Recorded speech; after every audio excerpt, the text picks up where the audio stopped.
Hey guys, welcome back to TomGirl. We are on episode 52, and I'm so excited for this one. We have actor, fitness model, and personal trainer Courtney Hope. Stay tuned.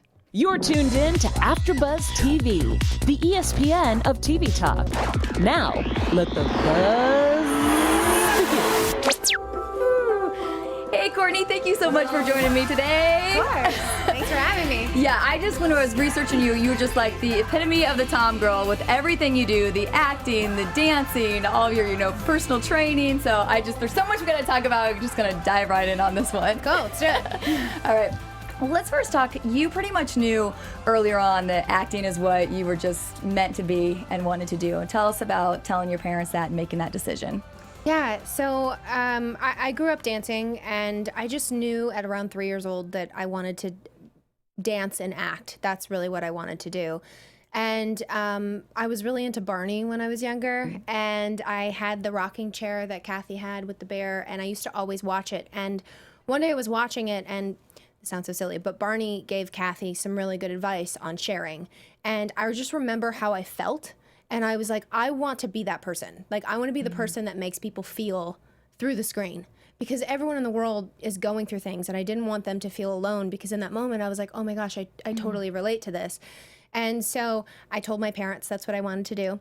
And so, I got in classes, and, I did a cookie commercial and stuff like that when I was younger. But I was so hyper, I'm very active as a person, that I went to my first agency, and I was like under the table and on the chair and all over the place. And I don't blame my mom. She was like, you know what? I think we're going to wait. Let's wait till you're like 12 and we'll revisit this. But in the meantime, we're going to go to classes. So I did. I continued dancing, dance competitions, but I did acting classes. And on my 12th birthday, I was like, okay, I'm 12. Let's do this. Yeah. So it just, and then my first year of high school, I just was like, this isn't, I want to switch schools. I want to go to LA. And so I was very fortunate that my parents were capable of allowing me to do that. And so I switched schools. I went to performing arts school, and I came out here at 14, and then I never left. So how was it once you got out here and got into this world? How did you start navigating that? It was weird because it felt like I was at home. Like, the first time I was ever on a set, I was like, this is where I'm supposed to be. And even now, like, I don't care if I'm on a set and I have like one line that day. I'm there, and that's my home. That's where I want to be. So, it was interesting because I'm very thankful that my parents were like, you're not going to come out here by yourself. My dad, was in the midst of like getting ready to retire. And so, my mom traveled for work. So she came out with me for a bit. And then when she couldn't, my grandma stayed with me, or I stayed with a couple family friends for a couple years until my dad sold the house in Texas, and we bought one out here and came out here. My brother was switching schools, so it kind of all just aligned perfectly. And so it was easy. My first trip out here, I got a manager, and my first couple auditions I booked, and so it was like, I feel like this is where I'm supposed to be. Yeah, good signs. That's great. Yeah. And you did go ahead and you went to college though at 16. Yes.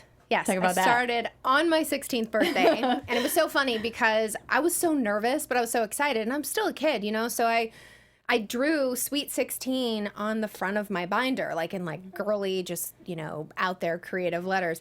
And I'm sitting in school in my first college class, and it was a math class, and I was so excited. I'm like beaming, and I look next to me, and just neither person next to me looked excited. They were older, and I like slowly slid my book like over my binder. And I was like, I don't want to like, stick out like a sore thumb or like draw attention to myself that I'm like, young. But it was fun. I was there. I've always like loved school. Like I just have. And I always was really hard on myself, like wanting to do well. It never came from my parents. It was always me. Like I was the one that was like, I have to get an A. Like I cried one time when I got a B, and my mom was like, Courtney, it's okay. It's okay. It's a B. And I'm like, it's not okay. So I wanted to finish school, and that's still something that I haven't done. I have like literally like 20 credits left, but it's because I'm already doing what I want to be doing. Yeah. And I went into psychology because it works. I love human minds. I love the way people interact with each other. I love sociology. Anything that involved me in human beings and how they act and react. So eventually I'll do that, but that's kind of where I started at 16. Which I'm sure, how does that help you when you're studying for your characters? Oh, it helps. It helps tremendously because, every character that I play is a human being.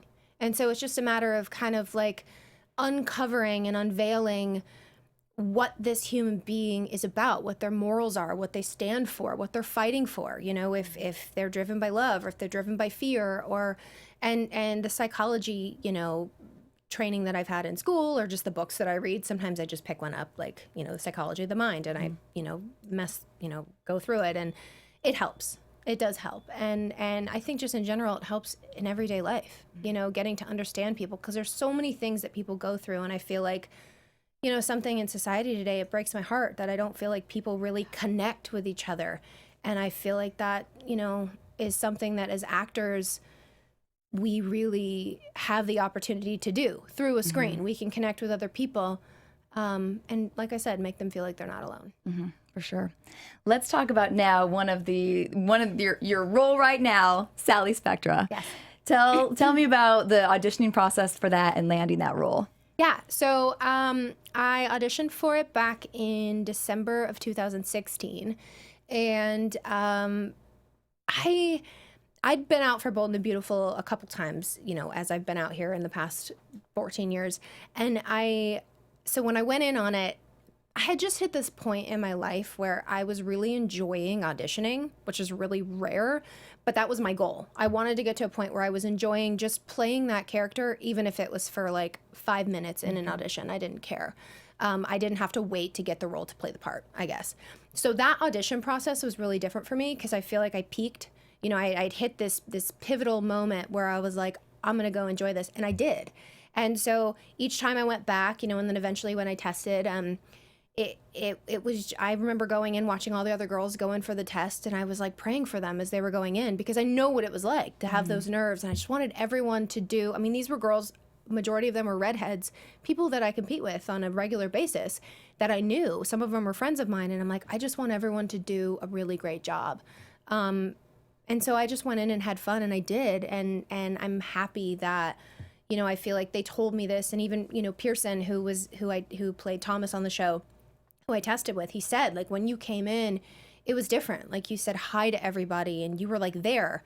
And I truly feel like when I was younger, I used to walk into an audition and come out and like black out. My mom would be like, what happened? I'd be like, I don't remember. I don't know what I said. Like, I don't know what happened. I think I did well. And I was there.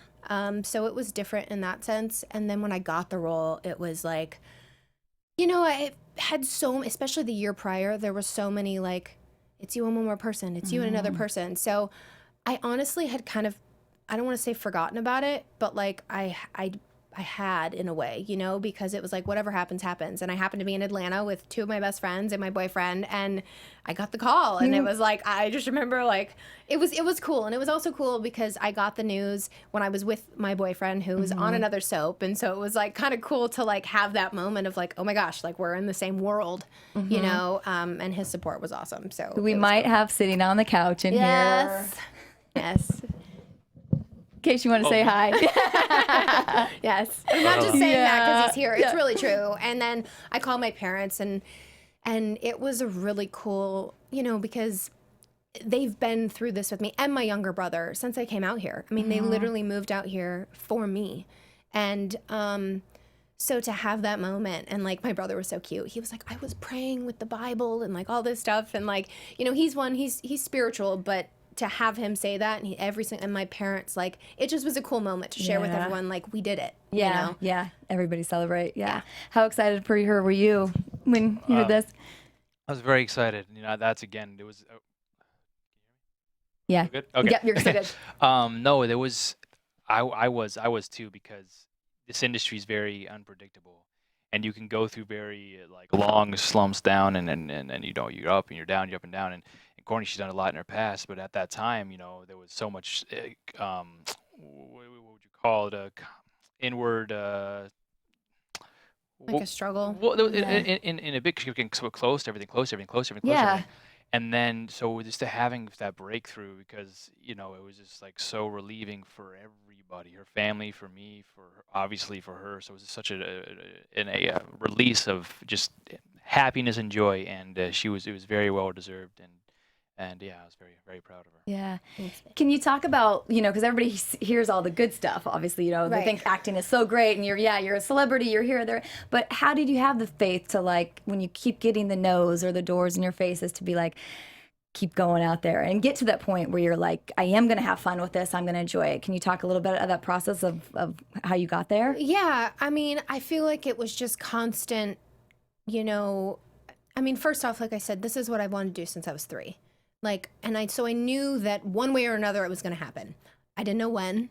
I thought I knew when multiple times, and then it didn't happen. And I didn't really know how, except for the fact that the only thing that I could control was how I am as an actress, the training that I had, and the mindset going into the room. Nobody else can control that, and after that, it's not up to me. It's the producers, it's the network, it's the directors, it's the writers, it's whoever it is.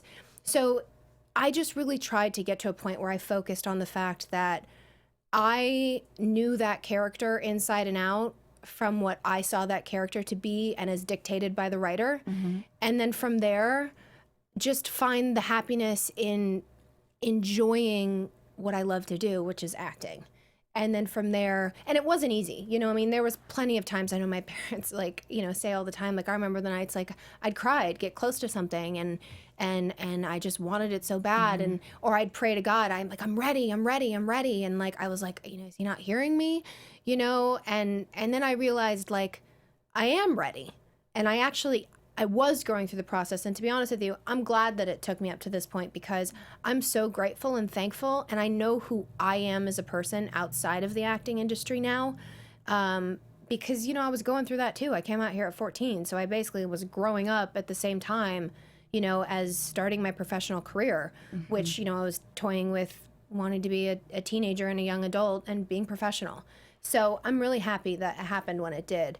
But yeah, it's a process. I say this to people all the time. They say, what's your advice? I say, don't give up. If it's what you want to do, hone in on the skills and the techniques and take a look at why you're doing it and try and find that joy of why you're doing it, regardless of whether or not someone's paying you for the role. Mm-hmm. Mm-hmm. Great advice. Well, speaking of joy, Sally is definitely a joyful character, and Yes. what a perfect role for you to have because you have such spunk in life and stuff. And so let's talk about. You get cake fights with Steffi. What have been some of your favorite moments? Definitely as that Sally? one. That one was one of my favorites. I was just talking about this the other day, actually, saying that was my first week on set, and so I was so nervous, but at the same time, I was like, I got to own this. I can't be nervous in this moment. So, I kind of worked it into, Sally being nervous, intimidated, if you will, by Steffi in a way. But that was so fun. So that was definitely one of my favorite scenes. Some of the fashion shows, going to Monaco, Monte Carlo, I think was we have great. a picture of that one up there somewhere. Yeah. That was awesome. I've been very, very fortunate on this show. Brad Bell's amazing. The head writer and creator of the show. And for me to come on and literally within 5 weeks, they were like, "You're going to Australia," and I'm like, "Okay, cool. Don't have to twist my arm." And then from there, then going to Monaco later that summer, and it just, I feel like all of those moments, in addition with the fact that I was doing what I loved, was really, really cool. But some of those were my favorite, going to Australia, moments like that. And then, the small stuff. I had a really great, I like to call them my gang on set, all the Spectras, Saul and Darlita and Grams and, the actors themselves. We got to be a family. We did, because we all came on a show that was established and people were there for a while and we were the newbies. And so we kind of hooked arms and we were like, we got this, let's do it. Mm-hmm. So any moment with them, or with Pearson, he was wonderful. And, I always thank him because, like I said, I went to Australia just being first on that show. And I didn't know anybody. Sally Spectra hadn't worked with anybody other than Steffi, really. And he kind of took me under his wing and, introduced me to everybody and made sure, that I was treated well. Not that I wouldn't be, because everyone on set was great. But I didn't know that going in. It was my first time, meeting meeting Rena, you know, and I was like, I know who she is on the show, and of course, you know, I've seen her on like Seinfeld and stuff, and I'm like, you know, and other stuff she's done. So, but it was great. It was awesome. It was cool. So, but yeah, I've had really great moments on that. Yeah. I think one other one we pulled a picture of was the building collapse. Yes. So yeah, Yeah, Talk about those scenes a little bit. Intense wise, Yeah. I mean, yeah, super intense, like zombie coming out of that thing. I love that picture. Stuff like that was great too. Like working with Scott Clifton and having that, you know, I mean, that set looked like a movie set. When I walked on, Scott and I both, when we walked on that day, it was like, oh my gosh, like this.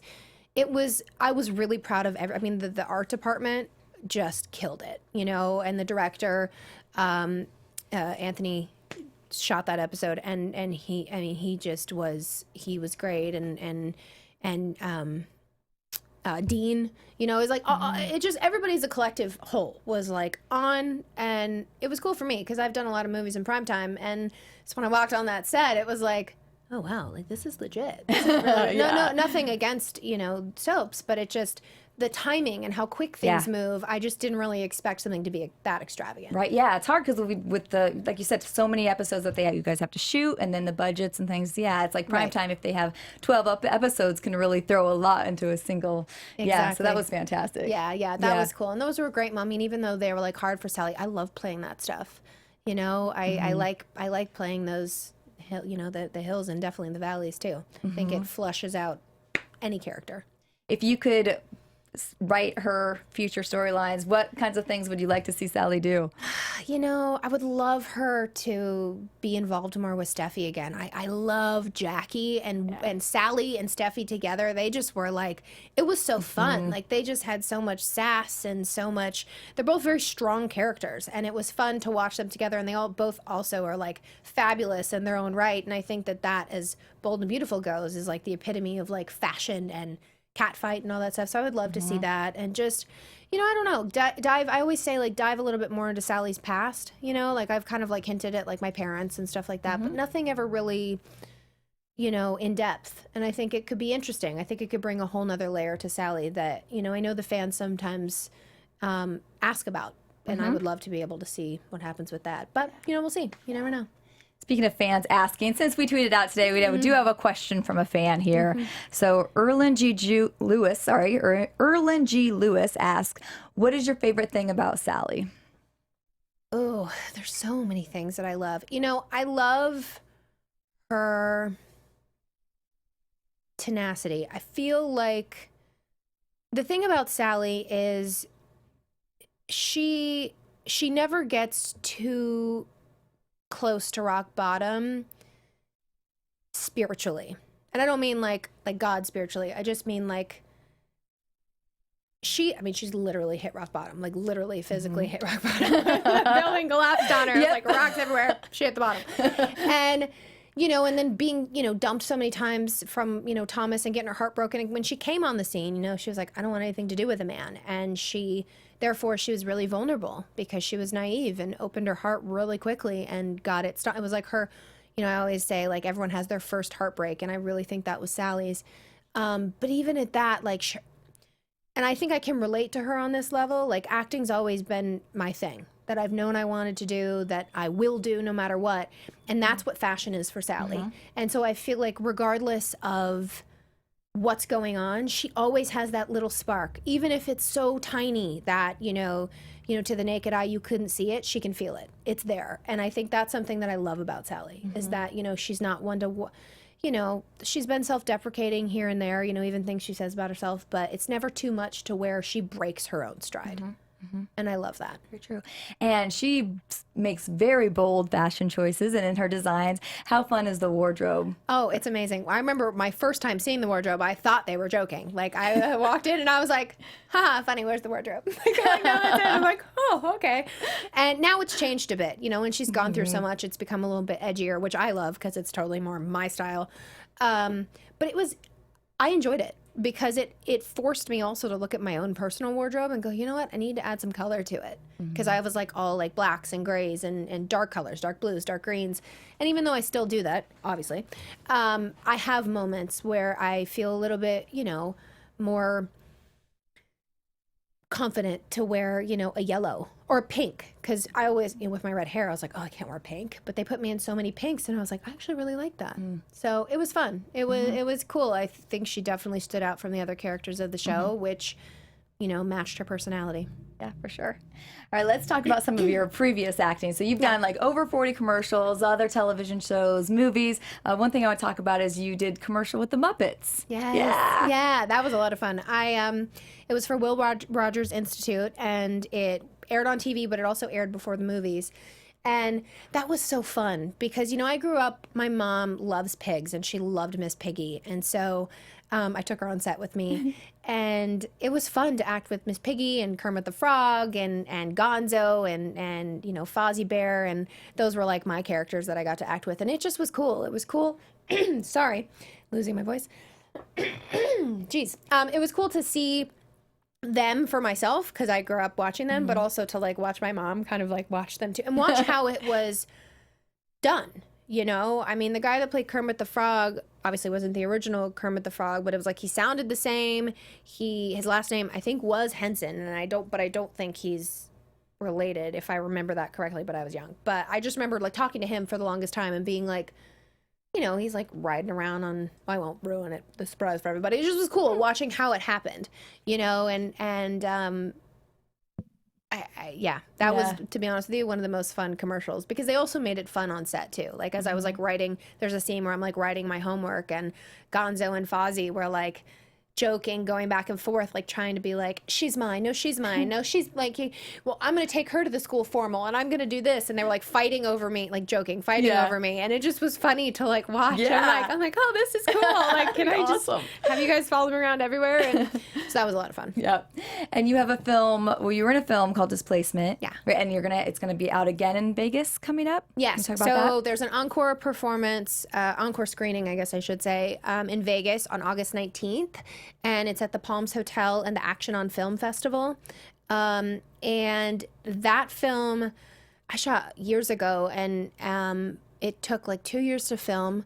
And I am so proud of it, and I'm proud of Ken Mader, who's the director and the writer of it. You know, it's his baby, you know. I mean, he's done other films as well, but this was something he really wanted to, like, you know, bring full throttle and have it kind of, you know, hit every single possible thing that he wanted it to hit. It did. It went to theaters. It, you know, he's just got great strides on it, and I love that character. So it is coming back for an encore screening at the Action on Film Festival.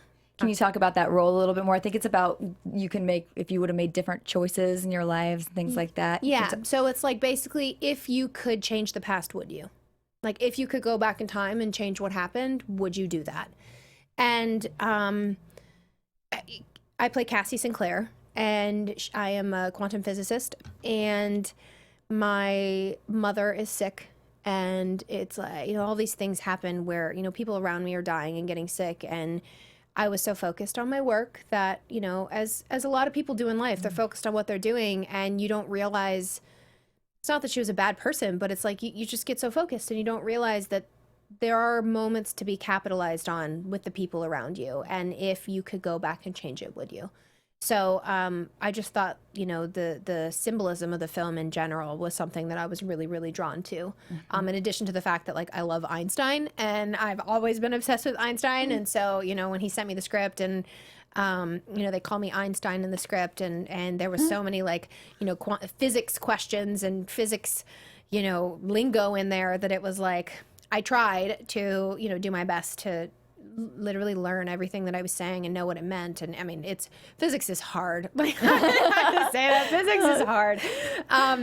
But yeah, the film's wonderful. I'm really proud of it. And yeah, so it's screening August 19th in Vegas. All right, go to Vegas, guys, if you want to check that out. Yeah. Let's talk about a new transition into, you also, for those who don't know, you do a lot of video games. Yes. Yeah. You have a new video game that's going to be coming out. Yeah, I have a new video game. It's called Control.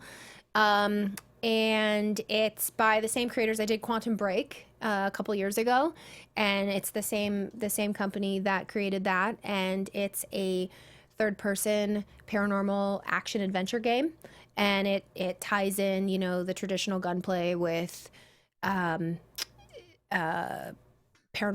you know, with the abilities. And I play Jesse Faden, and you know it's fun. I'm really, really excited about it. The last game that I did from them, I was, you know, the Sean Ashmore, a friend of mine, he was the lead of that game, and I played Beth Wilder. And so this one's kind of cool because it's, you know, Jesse Faden it's her game, and so I'm really, really excited about that. And the game, I from the second Sam Lake called me and was like, I have this idea.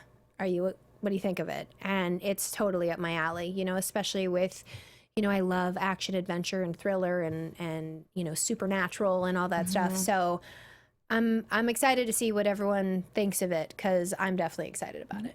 Now, in these video games like Quantum Break, you're actually shooting, like, acting stuff out as well, right? Videotaping, because in other video games, people just do, like, the voiceovers. Can you talk about the difference of this type of game versus the other games? Yeah. So there's actually, it's like a whole... We do, okay.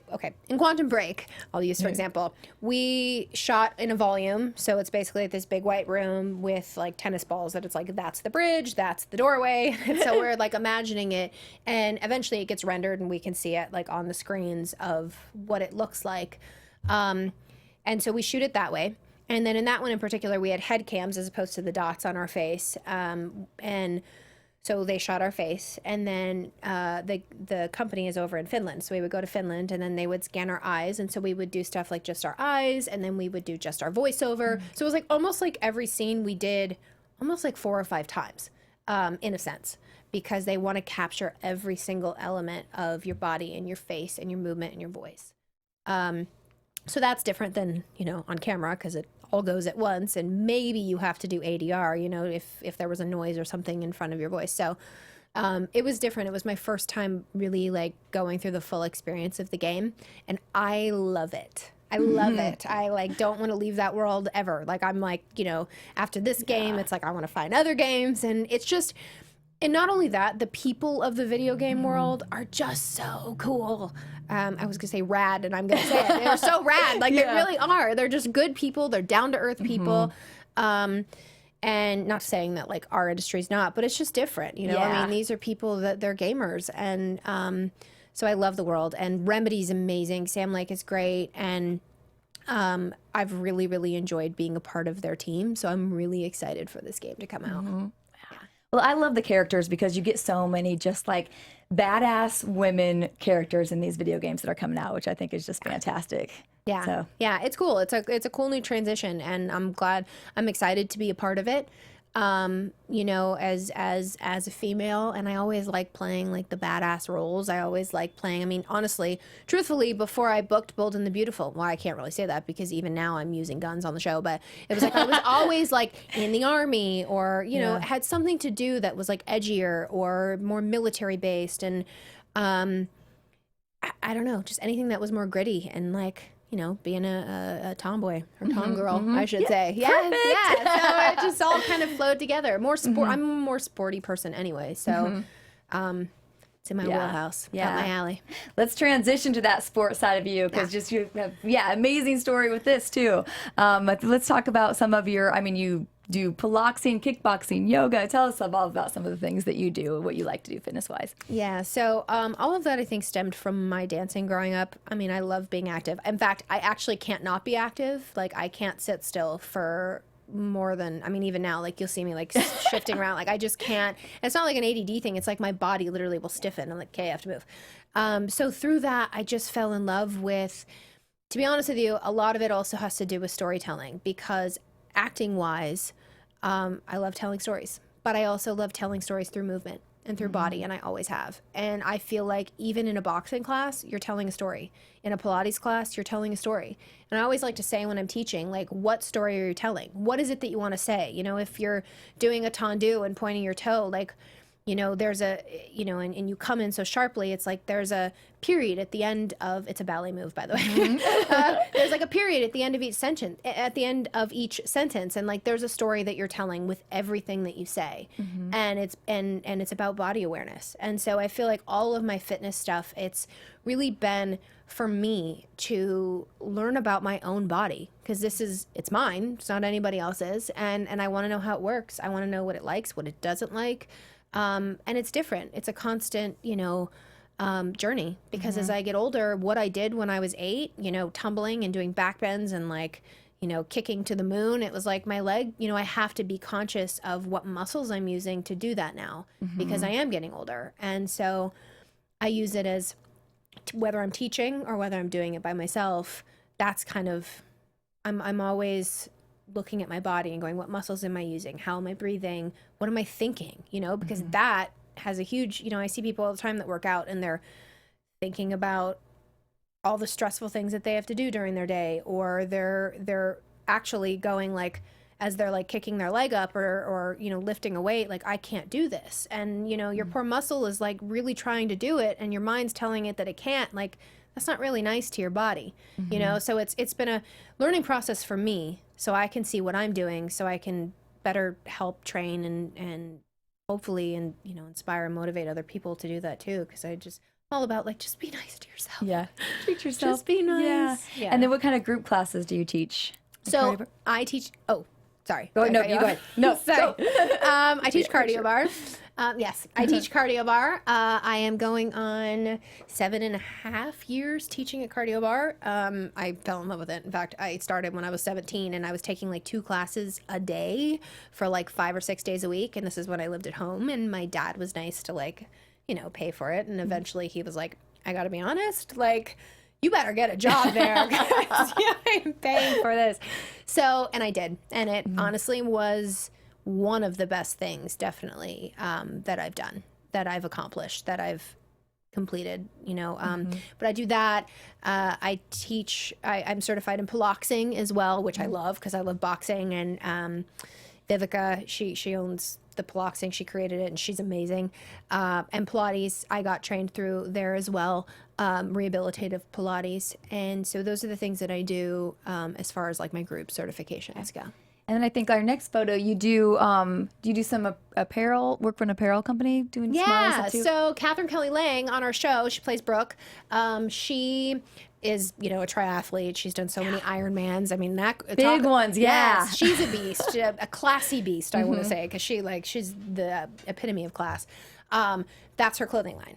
And so, or her fitness line. And so she asked me to be a part of it, and I was like, I would be honored. And so it's super comfortable and it's lightweight. I like it because it's lightweight, because I'm always the type that I'm normally in fitness clothing, like constantly. And sometimes when it's too heavy, especially out here in LA, it is not comfortable. So it's lightweight, but it's also not like too lightweight that like you can't see if you're like sweating in that, which is nice, because sometimes, you're like, well, I don't want people to see what I've been doing. Yeah. I just want to tell them what I've been doing. Yeah. So, yeah. And I think the next one, we might have a picture of the two of you together. Is this Hitmate? Oh, yeah, that's Chad. Good. Yeah. Yeah. So the creator of Cardio Bar, Richard, created a new high-intensity interval training class. And that's what it is. And he goes to Cardio Bar with me. And Richard, really, has taken a liking to him There's as well. a lot of pain behind this. Right. Because they kept having to do the same, you actually have to work out while you're doing it. So I was kind of, you have to smile while it's struggling to,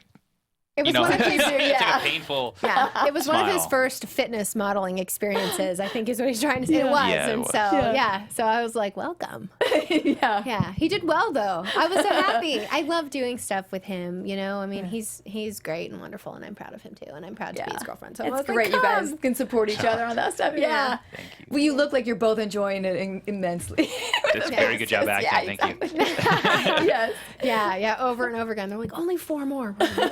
I know, those fitness shoots, I laugh sometimes because it's like, especially, some of the more intense ones, or any, like, I will never forget, I was shooting for a company, and on set, the trainer that was supposed to tell us what to do didn't show up. And I won't say the company, but it was a really great company. The shoot was awesome, but that happened. And so I was like, well, I'm a trainer. So I kind of like dug myself a hole because they were like, well, what can you do? So of course I picked like the coolest things that I could do. And like no joke, like 60 jumps later that I was doing, I was like, and it was only on one leg. I was like, I gotta be honest, I gotta switch legs. Like I was like blowing out, like burning out one of my legs. So I always laugh because I've been doing it. So when he came, you know, and he was doing it, he was like, and then he would stop. He's like, "Are we done?" They'd be like, "Almost." Okay, because it's hard, you know, when you're doing a repetitive activity over and over again with one arm. It's not like you're like isolating and doing two. You know, and he works out a lot. It's just it's a different type of workout. Yeah. How can people who enjoy fitness get into fitness modeling, or if they have that passion? Yeah. I mean, I honestly, and I feel like today's day and age, it's so different too because there's Instagram. So, you know, you can just get some really great pictures and, you know, make your Instagram aesthetically pleasing and then reach out to whether it's, you know, a modeling agent or some commercial agents do a lot of fitness modeling too. I feel like that's kind of like the best way to do it nowadays because I see so many people, even people that I've known that like, you know, really, you know, focus on their body and they've just made their Instagram look, you know, great. And I'm like, oh, wow. And then from there, they get modeling stuff. On your Instagram, one thing I love is that you do a lot of motivational speaking to your audience in there. Can you talk about how you've chosen to share those kinds of things on your Instagram and put that voice out there? Yeah. I love writing. I always have. And, you know, I feel like a lot of it are just how my brain works. And when I hear something or I say something, I just, over the course of my life, I've said things to friends and I've seen they've, you know, relayed to me how much it helped them or that, you know, again, like we're not alone. And sometimes I just like to say like, hey, I'm going through this. This is something I thought of. Let me put it out there. And I feel like I've been doing it more and more lately over the past couple of years just because I've had people, I see that people are liking it, which makes me happy, you know, but again, it's like I got to a point where it's like, you know, this is my voice and this is something that I want to say. And regardless, you know, because I do get people that don't agree with me, and I do get people that, you know, maybe aren't as spiritual, and because a lot of it I think stems from that, and they kind of, you know, backlash, and then I just block them, you know, and it's like, but I just have to I've learned to ignore that and just go, I'm gonna say it, even if it helps one person and one person connects with it, that's all I care about, you know, and so I just try and, you know, be as motivational as possible, like I said, because I just want everyone to be, it sounds so like silly, but like I want everyone to be happy and love themselves and love each other. Like it's like so hippy dippy, but it's so true.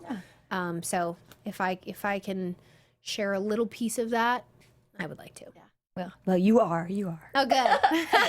Good. Well, I know we don't have much. Oh, you know what? This was one. I love this one that you posted. Oh, yeah. I love that photo too. I did have that. What you said on that one was decide what you want and take the leap. No more excuses, no more procrastination, no more self-doubt. Because truthfully, the reward is so much sweeter. Why wait any longer? Don't ever stop working for the things you can't stop thinking about. There's a little more in there, but. What you don't see is I actually shooting out of a cannon from behind. Yeah, that's her getting launched. Yeah. He's like, are you ready, babe? And go. Whatever it takes for the photo, right? Right, exactly. Yeah. Awesome. Yeah, I love that great. photo too. I know it was going so fast. We don't have a ton of time left. Let's talk a little bit about. I know you're a big travel and adventure junkie as well. So we've pulled a couple pictures from traveling here, and I know you were telling me a little bit about. So let's talk about the Yosemite trip that you just went on. Yeah. Oh, first off, you guys just passed this photo, and I want to say something. That photo. My brother's a photographer, and I just have to say something. He's amazing. He's a car photographer, lifestyle photographer, and I just want to shout him out really quick. The Joker Photography, and because he's amazing, and he's 22, and he, like me with my acting, his passion has been cars, and he loves photography, and he found a way to marry it together and have a happy life with it. So I just want to shout him out because he's amazing, and I'm a proud older sister because I love him with all my heart. Yeah. So I just that's great because I'm glad you came back to that. I was skipping because of our time, but I actually pulled that one because I thought it was like an ultimate like TomGirl shot because it's like there you are looking sexy, strutting your out, you know, great outfit, but then this great car behind too, and it was just such a great scene. Thanks. So. Yeah, I love it. I love my cars. I come from a car family. We're all from Detroit, so it's like it's muscle car. So, but yeah, my brother took that, and I just want to say that because I think he's amazing. Yeah, it's great talent. What's your favorite car? I love the old I love Corvettes. Like I love the '69 Corvette. I love. My mom had a Mach 1 at one point. I love that car too. I'm either a sports car or muscle cars. Those are my Those are my go-to cars. I love them. I love older cars, but I have, obviously that's my car. I love the muscle, but I love the fact that it's like newer, but it's not too new. You know, like some of the new, like the newer, my brother has a Camaro as well, has a Camaro, and the newer Camaro, I think it's too done up. It's like too futuristic, and I'm like, where's like the grit? I don't know. I could go on about this forever, so I'm just gonna stop. But No, cars. No, I love it. My best friend in high school, she had the old Camaro too, and I'll never forget because grew up in a small town in Nebraska, and it was that like it was just solid. And one night we were coming home on a road, you know, and she totally smacked a deer. And yeah, I mean, the deer was okay, like, you know, ran off stuff. Yeah, but we were all freaked. But we get home, not a single dent in that car, just a little bit of fur in the head, you know, in the headlight. Yeah. And I'm like, any other car, It's a tank. It's completely Yeah, smashed. I'm it's like, those cars nice. are great. Yeah. I love that. I mean, I love a good Stingray too, like Corvette Stingray. Those are really nice, but theirs aren't as much of a tank as like, you know, a Challenger or a Charger or something like that. But yeah, cars are great. So, Okay, traveling. Yeah, Yosemite. Sorry. No, all good. Yeah. So my family and I, my parents and my brother and Chad, and we took a trip to Yosemite on our hiatus this year. And we've been wanting to go on a trip somewhere. You know, we've only explored certain parts of California, and we're like, we want to go on an adventure trip. And we went, and lo and behold, like an hour before we get there, you know, Chad and my mom look, and they're like, oh my gosh, there's a fire right outside of Yosemite. Like, go figure. So Yosemite was covered in smoke. And we were thankfully staying on a lake. So we like went out on the lake and jet skied and all that stuff. But the one day we went to Yosemite, we were walking around and you know, Chad actually spotted the waterfall and was like, oh my God, there's a light there, you know? And so we went and I don't know, for me, it was kind of like, you know, a moment from, you know, the universe of like, there's still beauty here, you know? And so it was cool. So him and I both took pictures by it, and we actually hiked up to the waterfall. Chad and I, he was like, let's do it. And I was a little like, because when you get closer to the waterfall, there's a lot of moss on the rocks and it's really slippery. So I was like, okay, I got this. But it was cool. It was honestly, I'm really, really glad we did that. It was a cool moment for us. Yeah, we could have died. Instead we tumbled down that thing. Yeah. We were careful, but it was. It is crazy how slippery those rocks get when you're once you're up in there. Yeah, it was great. It was great teamwork too, you know, because both of us were like looking out for each other and going like, okay, so if we step here and then our next step's here, it was like, you know, it was like a mental game. Like, we're like, where do we go? It was like a puzzle. Like, how do we get there? And then we got up there and we're like, it's really cold. We should go down. Like, it's freezing. Yeah, but it was fun. So you also, I think we have one from Fuji. You went to Fuji as well? Mount Fuji. Yeah, Mount Fuji. Yeah. Oh, sorry, not Fuji. Mount Fuji. Yeah, Fuji. Fuji. Yeah. I told them I've had company for 2 weeks. I'm a little loopy. That's okay. Yeah, so Chad turned 30 last year, and sorry, I told the world. The age is out there. His secret of his youthful face. He's always wanted to go to Japan. That was like his number one place, and I really wanted to do something, you know, that he'd remember. That was not only cool for him, but cool for me and us together. And I never really, to be honest with you, wanted to go to Japan for no other reason other than just like my list of places I wanted to go was down on the list. And I'm so glad we went. We went to Tokyo, we went to Kyoto, and it was definitely by far one of the best trips I've ever taken. We will definitely be going back. And so now I'm confused. I was at Mount Fiji. Mount Fuji. We were laughing because from our hotel, you could see it perfectly. It was beautiful. It was clear. And for like a couple days. And then the one day we actually went, there was clouds in front of it. And so we waited. And we were laughing because we couldn't read anything. So we went to this store and we really were thirsty and wanted some water. So we got these 2 little bottles and some what is it called? Like the mochi. And we're sitting out there, and so we both like cheers our waters and open it up and take a big swig, and it was like sparkling wine. So Chad and I were saying, they were like, well, I think they're trying to tell us we need to enjoy this a little bit more. So we had some drinks, took the tram back, but yeah, Nice. it was still beautiful. I mean, obviously, but you know, we really wanted to see the top of it, so we're definitely gonna go back. Yeah. Well, now you do need to go to Fiji. Yeah, now we do need to go to Fiji. Yes, which is on my list. I would love to go there too. Any other places on your bucket list to go to? Yeah, Some of them. New Zealand, Ireland. I really want to go to Ireland. Bora Bora. I don't take enough tropical, beachy trips. I would like to go back to Hawaii. We've been talking about that because I haven't been since I was younger. I think I was like 11 or 12. So I would love to do that. And he's got some places too. We kind of like mix and match, like, where. Yeah. Yeah, he does have random. All those too, but like I throw like an Egypt in there. Yeah. I like the rich history of Egypt. So that'd be really, a very rich history of Egypt. So I thought it'd be a cool one. But yeah, I don't know. That's one in there, but all those other ones too. Yeah. We have our list, but now it's like this year we decided to do a bunch of United States trips because there's so many places here too that we haven't seen, so we want to go back to the Grand Canyon. He's from Arizona. I went when I was younger. Something I realized recently is the most beautiful places in the world. A lot of them are in the United States. You don't realize that because you think sometimes you have to leave to find it, but it's all right here. It's here. Yeah. It's I went to Red Rocks Yeah. a couple years ago with 3 of my best friends. 2 of my roommates are best friend of mine, and I took my dad with me too. I guess 4 of my best friends because my dad's my best friend too. So we all went, and we went to Red Rocks, Colorado, to go to the Red Rocks Amphitheater, and we saw Incubus, and it was beautiful. I mean, the Red Rock. I mean, I just, I'm like Colorado. I don't know what I expected, but it wasn't, that, and it was just beautiful. And then years prior, my aunt and all of us went to Montana, and we went and white water rafted in glacier water, and that was one of the most beautiful places I've been in the United States.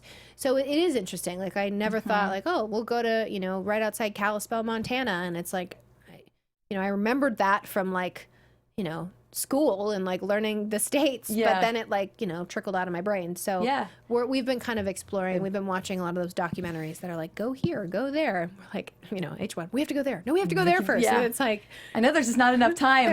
It's like we don't have enough hiatuses. Yeah. Because then it's also like we do like to stay at home but we're outdoorsy people. Yeah. We go to the beach, we go on hikes, we sit outside before we go to bed, we sit outside in the morning, like. So enjoy at some point we'll get a cabin somewhere and do something. Yeah. Goal. Enjoy nature. Yeah. Well, before we wrap up today, let's give a little bit of, I know you said earlier that you have people that do ask you for advice a lot about going into acting or pursuing things such as you. Is there more advice that you have for people or ways that they can get into the business? Yeah, I mean, the business is ever changing, fortunately and unfortunately. So I feel like, the advice that I had and the path that I took isn't necessarily the one for everybody else. So like I said before, focus on the craft of it, because I feel like especially nowadays, that's really what's going to persevere through everything is, if you're really good and really, believe in what you're doing and have faith that that's what you want to do, create your own content. I mean, that's huge nowadays. I mean, I'm in the midst of writing a movie right now, and I have with Chad and a friend of ours, JW, and I also have another one, a treatment for another script. And it's like, these are ideas that I had of roles that I want to be playing, and it's like, I'm going to do it, we're going to do it.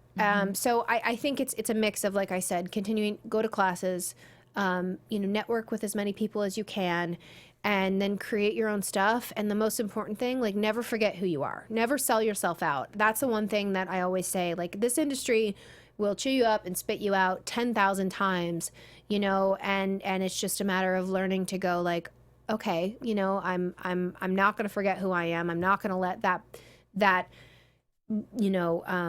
non-booking tell me who I am or who I'm not. I'm not going to let that casting director or that producer or whatever it is. Like, people have said to me, all the time. I remember, actually, I'm going to say this. I've never said this out loud. Somebody told me at one point in time, years and years and years ago, probably like 6 years ago, that I would never be on a soap opera because I don't have soap teeth.